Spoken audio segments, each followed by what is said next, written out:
Alright, today we're taking a look at Ghost Chaser Densei. So first off, we have Agent Orange, who did either the hacking or the translation. We have Mr. Richard 999, who did either the hacking or the translation. My gosh. But, not to leave out these other people, we've got two others. We got Rain Poncho and Yugiso Kubadai, who also helped. Alright, Ghost Chaser Densei. And just in case you were unsure if your ROM was actually patched, this is the English translation. Now, something interesting I noticed, if you press start, you get this. I don't know what this is. I don't think it's supposed to be here, but you can just press A and A, and you keep going. I think it's an explanation of how to play, which is actually kind of impressive that they did a README in here that, like, well, you can actually read it as you go along, but I think this was never actually supposed to be here. And what also makes me think it's not supposed to be here, so again, we restarted the game. If you just press A, then it starts with no weird Vietnamese text. So, interesting that. Anyway, we've got our story. AD 2079. Far into the east exists a city-state known as the Total Control Central Nation. This nation is not controlled by people, nor does it bow to gods or demons. All aspects of the city are tied to a giant supercomputer network. This supercomputer is known as Central Command, and it is the veritable ruler of the nation. The eyes of Central Command peer into every corner of the city. Nothing is overlooked. Because of this, crime in the city is very nearly non-existent, or so it was thought. Recently, however, criminals known as ghosts have infiltrated the city. These ghosts have evaded detection by Central Command through unknown means. The human administrators of the city decide to form a special task force for the purpose of combating this ghost threat. Members of the security branch are known as the Ghost Chasers.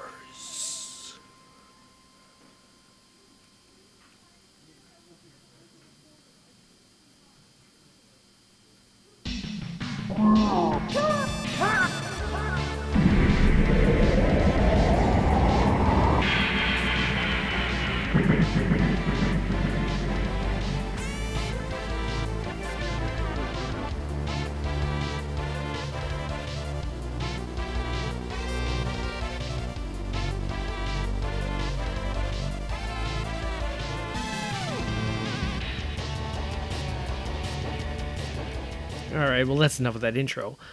But I really do like that intro screen music. It kind of reminds me of Mega Man Battle Network, actually. Mega Man Battle Network 3. I have sentimental ties to that one, let's say. I played it in a very difficult time of my life, so just hearing that music intro just kind of brings me back. And hearing this music intro just gives me weird flashbacks to that. Alright, so, well, it looks like a fairly standard option screen, although I do admit that is a lovely picture of a SNES joypad there. I actually kind of wonder if that's the source they used for the image they showed at the very beginning. Anyway, we have our choice of 3 players, and I guess they didn't get the memo that this was actually a console port and not an arcade port, because it still times you as you select your character. That's right, this is an arcade port. Let's see. We got the ghosts. We gotta destroy the ghosts. That's all the story you need now.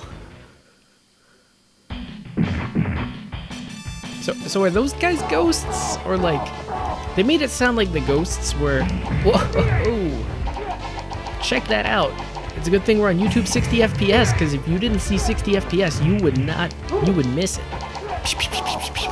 Look at his lightning arms.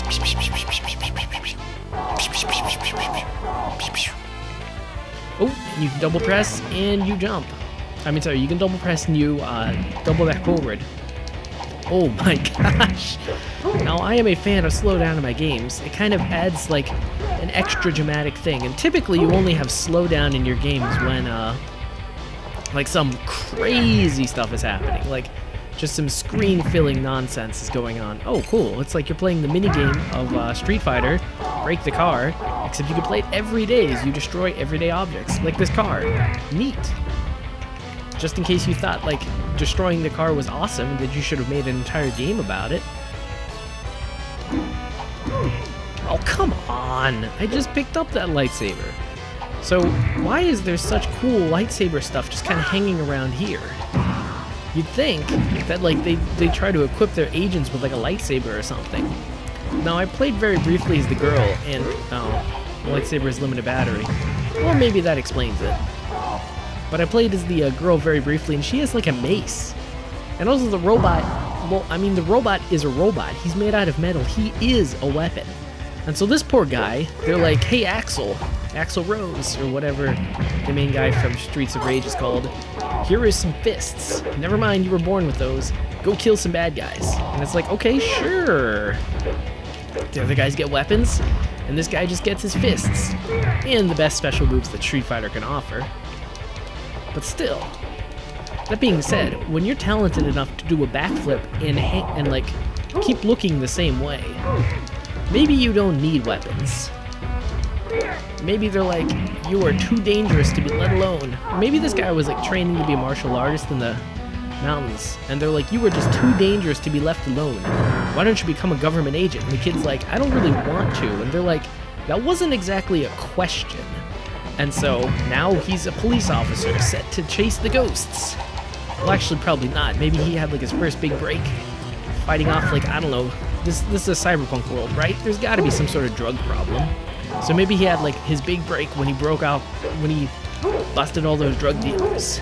And then he kind of single-handedly shut down the thing, and they're like, dang, you're pretty awesome. And then this ghost stuff came in, and they're like, hey, I know we were saying you could get a plush office job, but you got to get back in there and go one more time and defeat all the ghosts.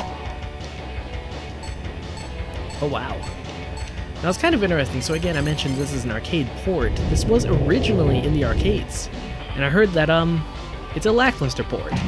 But again, just put yourself in the mindset of a kid from around this time frame. You may not have ever played this in the arcades, or maybe you did, but your family, not owning a bank, wouldn't let you feed all the credits you wanted. Now, of course, that'll lead to an interesting question. Does this game let us continue? Giant Robo, intruder detect. Oh, okay. I thought, like, his backup was saying, it's like, hey, an intruder detected, and it's like, you think? Oh, interesting.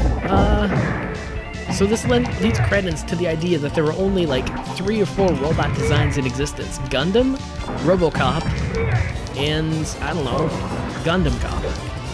I'm kidding, but that would actually make for an interesting Gundam spin-off, Gundam Cop. Although I guess in a sense they already made it. It's called Pad Labor. Oh, jeez.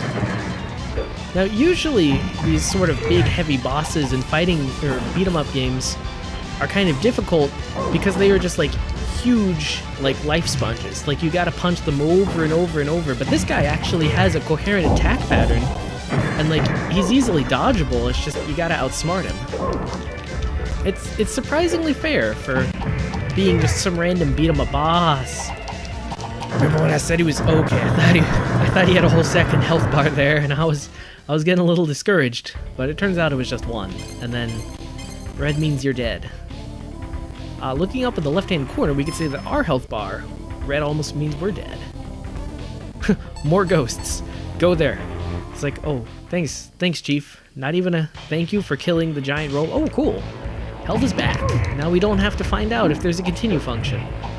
Although we get to that darndest stage of every beat-em-up where you can start seeing attrition take its toll. Now, the key to having a good beat-em-up is not necessarily the flashy graphics or like big heavy bosses or big weapons. The key is taking their credits in a humane manner. So I mean, it's a beat-em-up. Of course, we all know the drill. It's gonna take all of your credits eventually. But the key to making a good beat-em-up is to take the credits at a slow enough pace that you don't feel gypped, that you feel like you can actually make some real significant progress. And in fact, that you almost forget that you're playing an arcade game, or almost that you forget that you're paying to play an arcade game. That, like, the arcade game is just kind of something you do. Oh yeah, this is on a home console, huh? I guess I got so into the experience I just kind of assumed that I would have to put in a quarter sooner or later. Okay, I rescind that. The key to making a good beat-em-up on a console is to make it feel like there's skill involved and that you didn't make it far enough because you didn't have that skill. Now this is actually fairly difficult because the beat 'em up genre is built for arcades. It's fundamentally built on cheapness. So to make it feel like there's actually skill involved is kind of interesting. It's a tough problem. One thing I really don't like, though, that a lot of beat 'em ups do is make your character feel completely powerless. Like, it feels like you could get in there all day and you could just smash people. Oh, okay. So usually, special attacks would be cast from hit points, so to speak. But here it seems you can just press A and B and do a Hadouken, and it doesn't even cost you some... How do I do that snazzy punch thing? Oh, cool. So if you stand still, then you can refill your special gauge. I see. So you can do various special attacks, and in fact, that's probably the key to winning. And it is cool because it's not actually cast from hit points, so... well, okay. It's not, but then... Like, you run out of special meter, and then it's like, well, you're just gonna get hit in the face anyway, so... Although it does feel satisfying to do the the Robert double kick thing. Interesting. So it almost makes like running away, standing in a corner like a viable strategy. I do like the amount of power this gives you, but I feel like ultimately it's like you're still fairly powerless. I mean, you're still ultimately a victim to the whole beat 'em up genre setup thing. Try as you might, you can't beat it. And also too, like attrition. Just having guys not be able to like wall-to-wall you, like wombo combo you over and over, but just kind of take like a punch here and there. I will say though, the graphics do look pretty darn good. Alright guys, place your bets. Will there be a continue feature? I bet there will be a continue feature. We get about 3 simulated credits, and then that'll be that. Continue. Oh, 6 credits. Fairly generous. On the flip side, that means we'll probably be playing this one for a little bit of a while. Well, I mean, it offers some gameplay to be had. It's a bit better than just walk in Final Fight and just kind of walk to the place, punch in the place. Even though I'm trying my darndest to play it like that. And it gives you little things to do every now and again. Things to collect, lightsabers to pick up, special moves to do, you know, the works. Oh, cool. He's even got the guy from Streets of Rage uppercut. It's different than the Ryu uppercut. The Ryu uppercut, sure you just kind of jump straight up in the air. But this one, he kind of like runs at you and kind of does an uppercut through that. It's not quite a Terry Bogard uppercut, but man, there is a lot of fighting game moves that are all like similar but kind of different. I wonder if someday we'll have like fighting game historians whose job is to catalog all the different fighting games and to talk about like different precedents of fighting games and where they came from. I guess it ultimately would be sort of like a film studies, which is to say, I think a few people in the world have PhDs in that and actually are professors of that, but most people who do that in undergrad will never end up actually using that degree. It'll just be like a fun little thing they studied just to earn a college degree. Oh, okay. And there is no escape. Typical fighting game stuff. There's no way to cheat your way out. Cheating your way out, that's their job, not your job.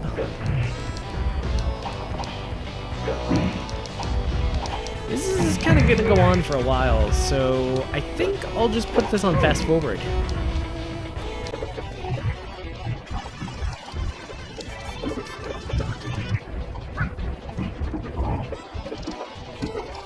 Oh my god. Do they keep coming? Am I not fast enough to beat them all? Although I will admit, it is mildly entertaining to try and figure out the special moves. Gives you something to do, you know?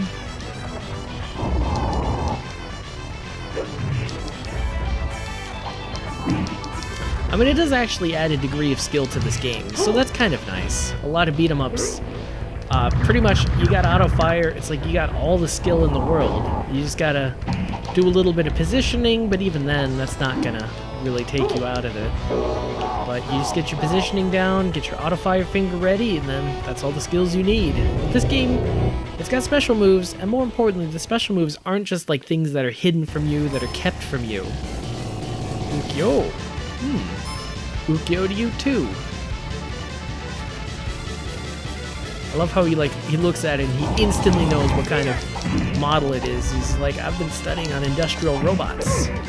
And this one is one of my favorites, J11. Good vintage. 2011 was a good year for robots.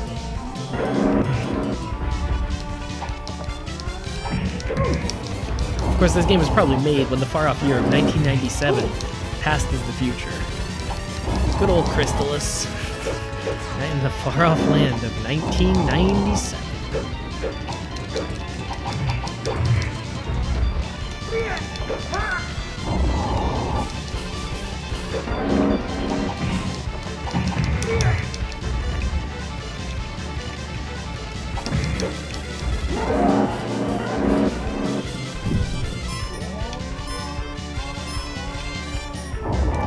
Alright, let's switch things up. Let's go to Mace Girl, EO. Not to be confused with UQ. Actually, no, his name is J11. How could I get that wrong?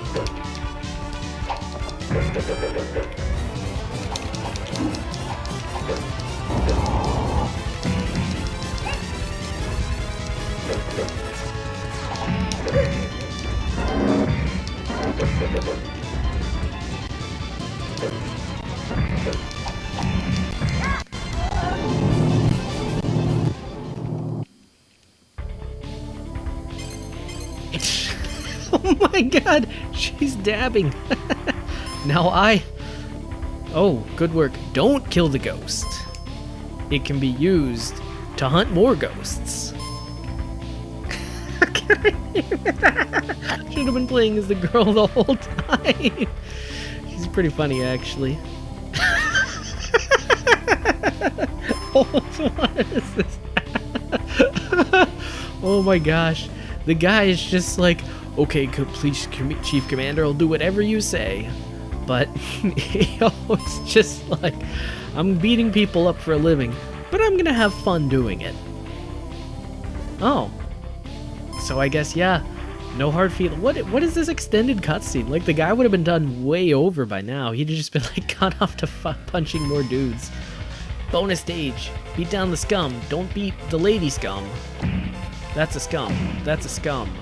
That's also a scum. This is a scum. That's a lady. Okay, I got it. Nice dichotomy there. Oop.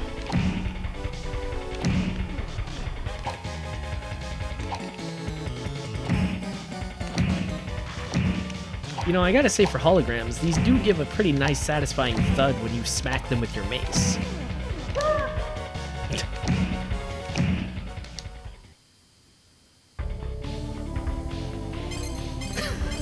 So like I was saying, I mean, I'm from an older time, so I don't quite understand this dabbing thing. But it looks like she's dabbing. It's like, what the heck? Oh, anyway, back to story. More ghosts. Gotta get them. This is real ghosts. Hunt ghosts. Gotcha.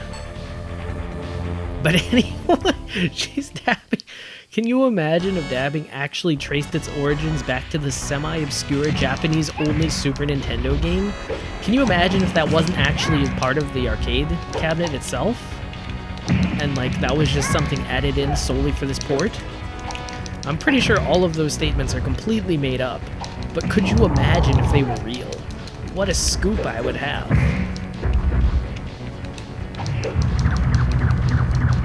So anyway, my overall impressions of her, well, a lot of fighting games kinda, when they go for their female characters, they like to have their female characters emphasize kinda speed over power. I believe in Oriental Legends this was kinda one of the more prominent recent examples, where they basically gave her a knife. Like, every character kinda starts off with their own kind of weapon, but like, every other character basically is a weapon that's at least as long as they are, except for the girl. She has like a knife, which, I mean, it's no less deadly, I suppose, but you could definitely feel that she was not doing quite as much damage as she could have been. This game, though, on one hand, she's not doing, like, as much damage as I might expect, But at the same time, I feel like I'm not properly utilizing special moves. And also, it's not like I can really tell. It's just more of a superstition point at this stage. Interesting. So the different creatures, I guess they're called mermen now, have different elemental affinities. Either that or the ones in the cave were like polite enough to not use their elemental powers on us. You know, it's the considerate monsters that get ahead in this society. The uncouth, uncultured monsters probably get hunted as quote-unquote ghosts.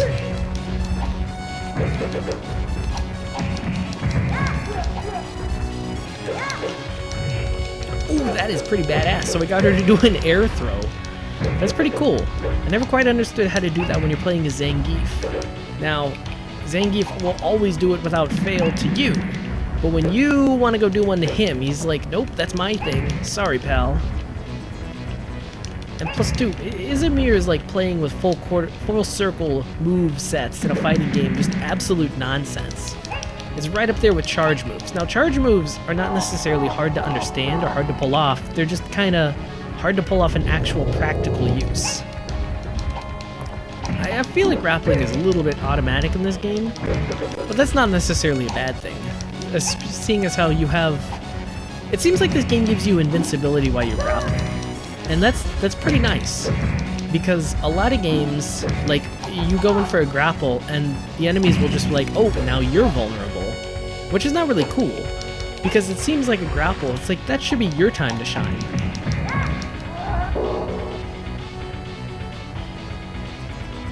Oh, it's a Dobo. Or a Bobo? Either way, he's in our face. Oh, it's just El Gigante. I'm waiting for the medium Gigante to become a regular enemy in this game.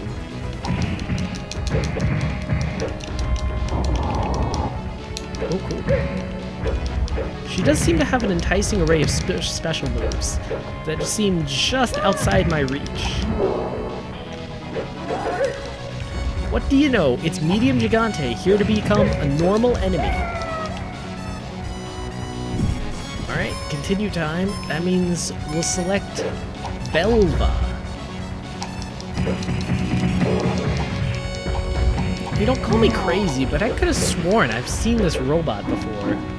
Now maybe that was in some other game with some robot similarly inspired. Maybe he's obviously based off some anime or something, but I could have sworn I've seen this guy before. Maybe it was on Smoggy Bet. Smoggy Bet. Salty Bet. Schmogon.com. Two different things.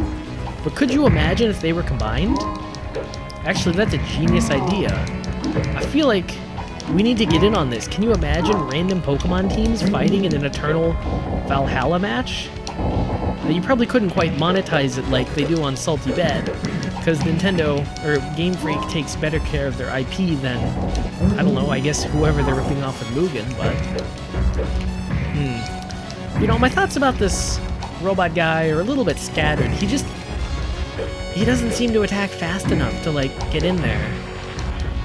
Of course, I think, like, the original guy is probably one of the better bets. Although, let's not neglect the fact that this game has two-player simultaneous beat-em-up action. Now, I mean, that's not to say that, like, this is necessarily an impressive feature. Like, a lot of games had that.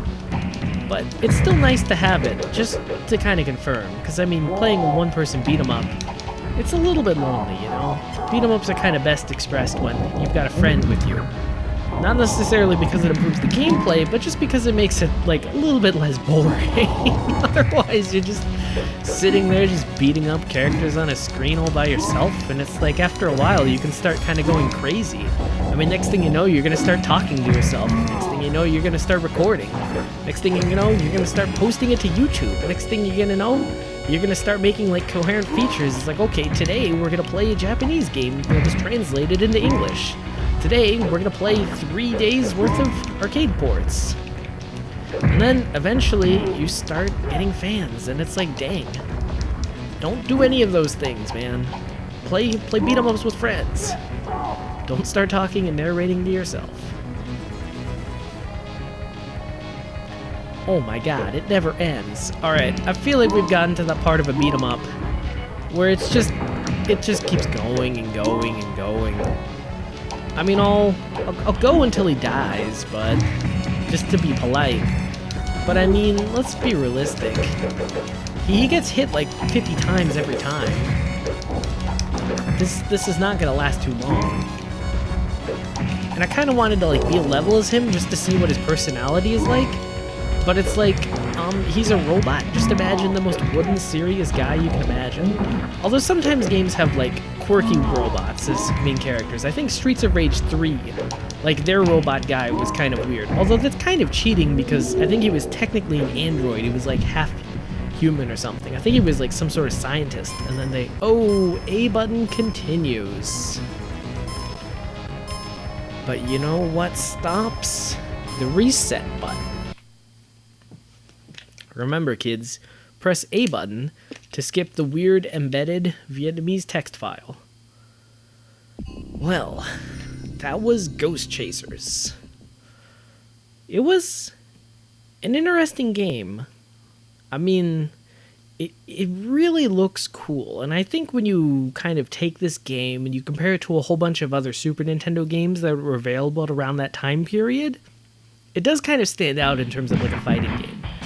In fact, if anything, this fighting game kind of reminds me of Streets of Rage. And so basically, if all this was Streets of Rage except for the Super Nintendo, well, that would be a fairly worthwhile thing to be. Now, the thing I don't like about Streets of Rage is it plays it, oh, so there is friendly fire. Although it looks like they didn't actually do any damage to one another.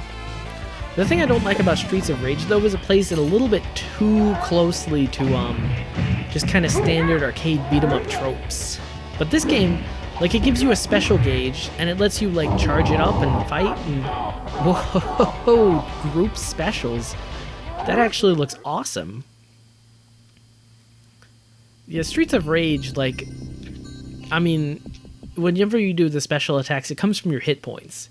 And I mean, again, that kind of leads to, like, a mildly entertaining sort of resource management thing, where, like, okay, is it worth taking out this enemies, or this group of enemies? I mean, you start playing the numbers, it's like, well, if I use my special power, then I can, like, for sure take them out, and it'll only take, like, some amount of damage. But then if I actually try to fight it out myself, then it's like I might make it out without getting hit, but I'll probably take more damage.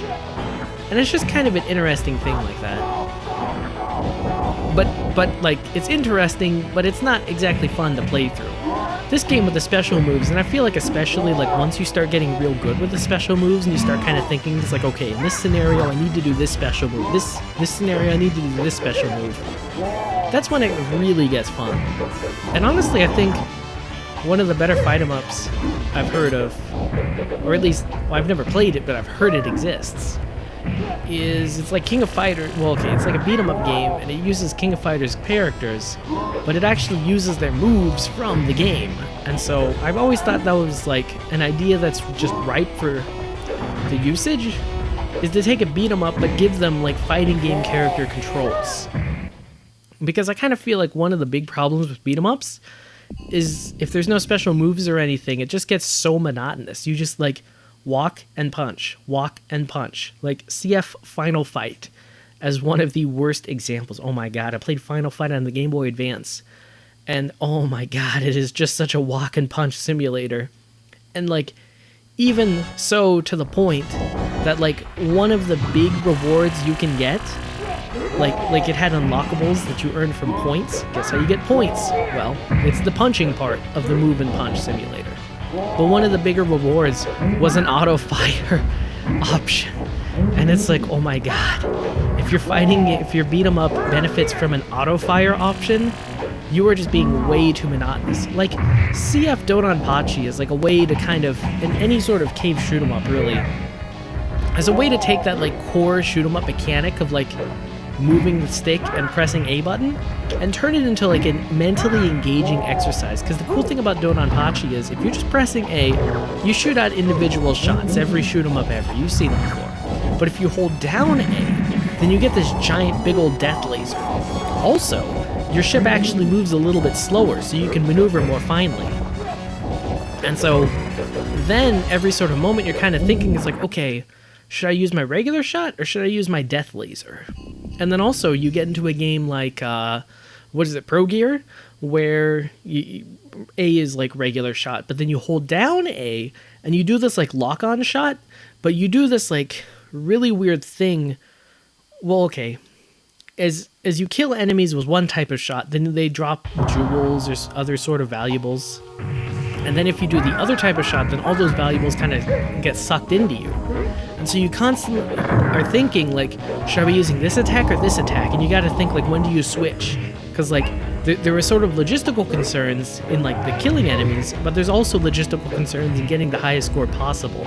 And it just leads you to be so mentally engaged. And I think this game just kind of really improves on the Streets of Rage format. Also, too, I feel like Streets of Rage, like, the characters were like a little bit too small for the screen, and you had to move around a little bit too much. Now, I kind of get what they're going for. It's like if you have these big, large environments, then you can kind of like have the environments be like sort of a drawing point. But Streets of Rage, like the environment, like the aesthetic, the ambiance is cool, but the actual environments themselves are a little bit repetitive. Oh, cool, you can do double robot. But the environments themselves are a little bit repetitive. Like, it doesn't need to be quite so big. Oh, gotta press start? Okay.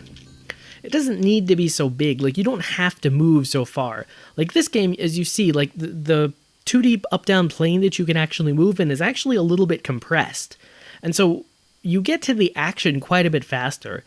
And honestly, like, with beat-em-ups like this, you really have to do everything in your power to kind of get the players to the action as fast as possible. Because, I mean, any sort of dead time when you're just walking. Now, there are times when you can have dead time, like if it's stage 5, and, like, they're running low on health, and they have to make it to the next boss and, like, beat them.